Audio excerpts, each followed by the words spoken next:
ஒரு குழந்தை தாயின் கருவறையிலேயே அழிக்கப்படுவது அதன் பிடிவாதத்தால் தான். பூமியில் இறங்க அனுமதி இல்லாத போது இந்த பெற்றோர்களுக்கு பிள்ளையாய் பிறக்க வேண்டும் என்று இறங்கும் ஆன்மாக்கள் மட்டுமே பிறக்கும் போதே அழிக்கப்படுகிறது. சிறுவயது மரணங்களுக்கும் இதே காரணங்கள் தான். மனிதனின் தலையெழுத்தை வானுலகம் தீர்மானிக்கிறது. மனித உருவம் கிடைத்த பின் அவனுக்கு எழுதிய தலையெழுத்தில் அவன் நடந்து கொள்ளும் விதமும் சிந்திக்கும் சிந்தனையை வைத்து அவன் தலைவிதி அவனே பூமியில் எழுதி கொள்கிறான்.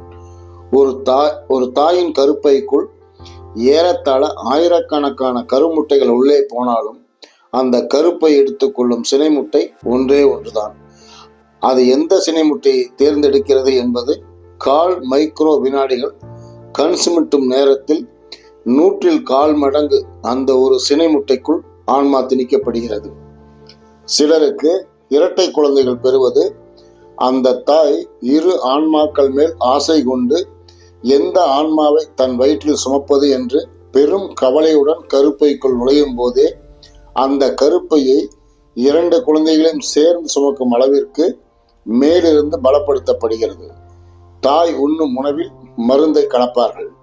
அதேபோல் இரட்டை குழந்தைகள் அந்த தாய்க்கு அனுப்பப்படும் போது மட்டும் 2 சினை முட்டைகளை கருப்பை ஏற்றுக்கொள்ள சடக்கென்று ஆன்மாக்கள் ஒன்றின் பின் ஒன்றாக மைக்ரோ வினாடியில் அனுப்பி வைக்கிறோம். அப்படி இரட்டை குழந்தைகளை தாங்கும் தாயின் வயிற்றிற்குள் ஒரு தொப்புள் கொடி உள்ளே இருப்பினும் வெளிவரும் போது ஒரே தொப்புள் கொடி 2ஆக பிரிந்து விடுகிறது.